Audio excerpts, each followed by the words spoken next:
All right, so will Tom Aspinall ever fight again? That is the big question. That's what we all want to know. And what happens if he doesn't? And by the way, will there be an interim title fight coming up very soon? Right, this all starts obviously going back to UFC 321 in Abu Dhabi. Tom Aspinall, the heavyweight champ, takes on Ciryl Gane, as we know, gets double eye poked really, really badly. The fight can't continue. Everyone called Tom a quitter.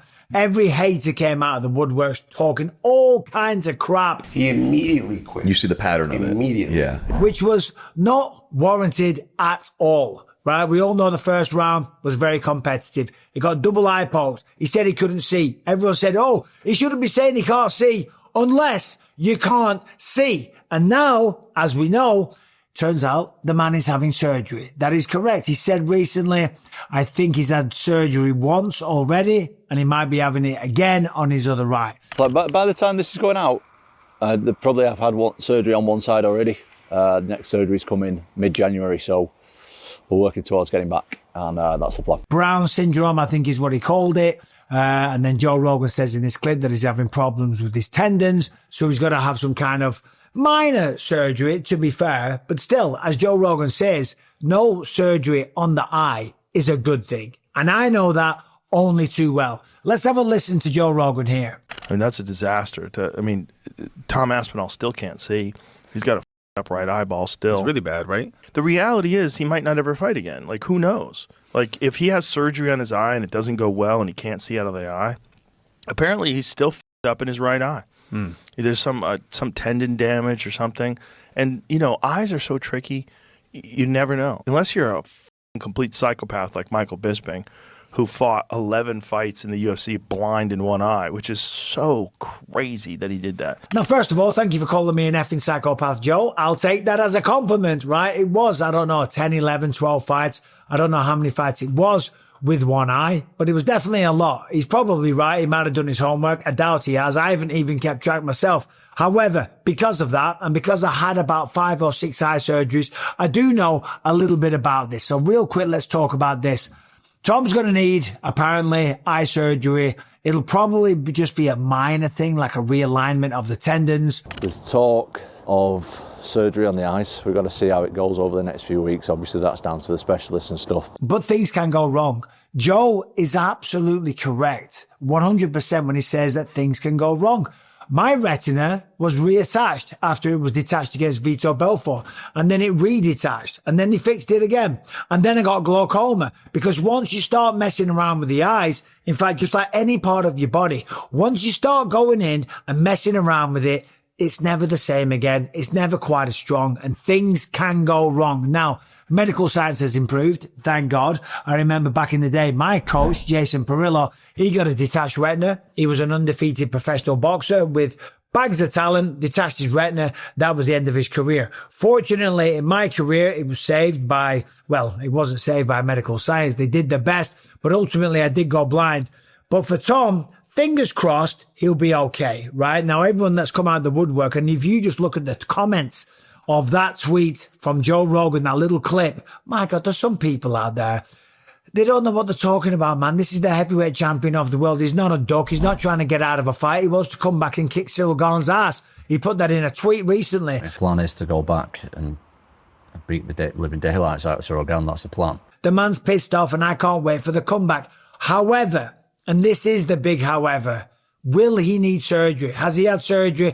Does he need surgery? Will he need another surgery? Will there be complications? The one thing you can't do with an eye is rush back. That is the one big lesson that I learned, because I did that. I rushed back too soon. I rushed back to sparring. I rushed back to competition, right? And I never saw that eye again. So Tom has got to take his time. And if he's having surgery, he's definitely going to be out for at least a few months.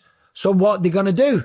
I hate to say it, but it wouldn't surprise me if coming up very soon we have an announcement of an interim title fight, which will be crazy because Tom was just the interim champion. He was the longest reigning interim champion in the history of the organization. Gets promoted to undisputed because Jon Jones walked away. We know about that whole saga. Apparently offered $30 million, but still walked away. Tom was promoted to undisputed champion in his first defense, gets eye poked. That wasn't his fault, right?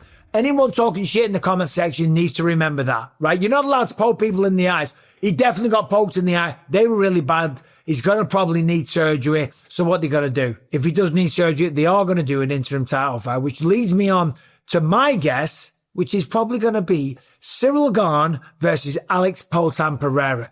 All right, today's episode is sponsored by Solar Ray, and I want to say thank you for the support on the channel, and they are here to support you because some studies show that men's testosterone levels are dropping by 1% per year when you hit the age of 40. And some studies show that modern day men have lower testosterone than their fathers did. Now, this can impact a lot of things, your confidence, sexual health, and muscle health. And the ingredients at Solar Ray are clinically studied, featuring plant-powered active ingredients at efficacious doses. Solar Ray have been in business for over 50 years, established in 1973. They are the #1 vitamin and mineral brand in health food stores. They have potency that you can count on, quality beyond compare, and they source high quality ingredients. Now, speaking of the ingredients, we're talking about Tesnol, clinically studied to support free and total testosterone levels, made from cocoa beans and pomegranate peel for hormone-free plant-powered support. Tongat Ali extract supports male libido and sexual health. Zinc, which plays a role in natural testosterone production. Fenugreek and tribulus for additional wellness support.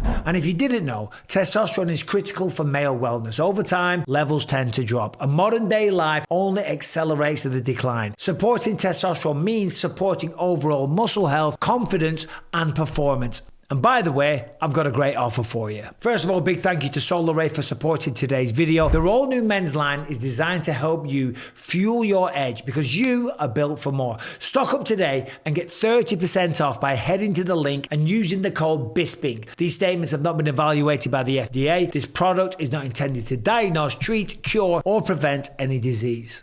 If there is going to be an interim title fight, and I hope there isn't, and I'm not hoping or calling for that at all, but we did see that Alex Pereira said recently, no go for him at the White House. I thought him versus Jon Jones would have been a shoo-in at the White House. However, Dana did say that, Jon has let him down in the past before, something like that. I'm not, don't quote me on this. It's not verbatim, but something like he needs people he can rely on, right? Well, it's not even about him winning the belt. You know how I felt about him. I can't risk putting him in big positions in a big spot and have something go wrong. And Jon did mess him around a little bit, so I thought maybe we see Jones versus Pereira down the line, but just on a different pay-per-view. Now I'm starting to think it's probably going to be Ciryl Gane because he is the #1 contender. He was looking bloody good against Tom Aspinall. He is a beautiful kickboxer, and stylistically, for Alex Pereira, it's the best matchup. Maybe not in all of the heavyweight division because Ciryl Gane is one of the guys that can rival Tom Aspinall in terms of agility, speed, quickness, light on the feet, technical precision. Probably a better kickboxer, but I do give Tom the overall MMA skills, the well-roundedness. I do give Tom an advantage there. But for Alex Pereira, this is a great matchup, and it is an opportunity for Alex Pereira and the UFC, for us as fans, to see somebody become the first ever 3-weight division champion, which would be unbelievable, right? So Alex Pereira versus Ciryl Gane, that is my call. That is my prediction, if you will, for the new year. I didn't think we'd be talking about this anytime soon, but I do think it's probably going to happen. That is if Tom does have to have another surgery, because if he does, you can't rush back. I remember when I had my surgeries, afterwards, they told me not to do anything that could even get my heart rate up. I couldn't work out. In fact, when I got glaucoma, it's because I went for a walk. I went for a walk with the dogs. It was up an incline. That raised my blood pressure too much and got my heart pumping a little bit. And that's what caused the onset of the glaucoma. So if Tom's going to have surgery, he's got to take it very, very easy and not rush back to competition, sparring, anything like that. Certainly not fighting against the best heavyweights on the planet in 4-ounce gloves. So I do really feel for Tom because none of this is his fault. He had, he was kind of messed around a little bit, given the whole situation with what happened with Jon Jones. He stepped in against Sergey Pavlovich. He knocked him out. He was knocking everyone out. He knocked out Curtis Blades when he defended the interim as well. So he's been doing his side, but just for one reason or the other, Jon Jones messing him around, and then he comes back. Now he gets poked. Now he might need surgery. Listen, you wouldn't wish that on anyone, right? Regardless of whether or not you're a big fan of Tom Aspinall or not, right? The man is a decent human being, right? He's a good guy. There's no controversy, and he does not deserve this. So, Tom, rest up, but take your time, mate. Take your time. Do not rush back at all. So where does that leave us? As I said, it's Ciryl Gane versus Alex Pereira. That is an incredible fight. Oh, and by the way, Alex Pereira and Tracy Cortez now seem to be a couple. It's all over Instagram. So they make a beautiful couple. So congratulations to those guys. But Alex Pereira versus Ciryl Gane, I would love to see it. But Ciryl Gane hits very hard as well. And he is a heavyweight and he is light on the feet. And he's probably a better striker than anyone he fought in the light heavyweight division. Israel Adesanya, a middleweight, very, very good striker. But, of course, a middleweight. Not a big heavyweight like Ciryl Gane. So it's an interesting one. So let me know what you think about that. Are we going to see an interim title fight between Ciryl Gane and Alex Pereira? It wouldn't be a shock. It wouldn't be a shock. I haven't heard anything. I'm in England. I'm at an Airbnb, as you can see. Came here for New Year's to see my dad. It's his birthday on New Year's Day. So yesterday, happy birthday, Dad, once again, 75 years old. Came to see my mum. I know my friends and family, so we've had a lovely time. The sun is shining in England, which is rare. So we're going to go out for a walk. We're going to go have a little explore around Skipton Castle. Might even shoot a little bit of content. But for all you people that watch the channel regularly, thank you very, very much. I don't take it for granted. We're closing in on 1 million subscribers, which is crazy. That'll be a good day. Anyway, wherever you are in the world, thank you for watching. Have a great day. Let me know what you think about Tom needing surgery, and let me know what you think about a potential matchup between Ciryl Gane and Alex Pereira. Who do you think would win that matchup? Do you think this fight will even take place? Do you think it would be someone else? Because we know that Gable Stevenson is out there. I think it was Joe Rogan talking to Gable Stevenson when he said that clip about me and Tom needing surgery in the first place. You had a fight, an MMA fight, where you hit that dude with a left hook and then took him down while he was out cold. I sent Dana White a text message. I said, everyone's I did. Well, I appreciate it. There's basically 4 or 5 guys on Earth that are in this like championship caliber class, and you're already there, which is nuts. And you haven't even fought in the UFC yet. And Gable Stevenson, I'm telling you, that guy is going to be a future champion, whether or not it's versus Tom, Ciryl Gane, Pereira, Jon Jones, whoever it is, right? That man is championship material. But we've seen before, grapplers come over, wrestlers come over. It doesn't always translate, but it's certainly off to a great start, knocking out pretty much everyone that he's been up against. Only 2 fights, I think, so far. But anyway, I've talked for long enough. Rebecca's sitting in the front room, shouting at me, saying, come on and get a move on. So I'm out of here. Thanks for watching. Subscribe and ring the bell. See you soon.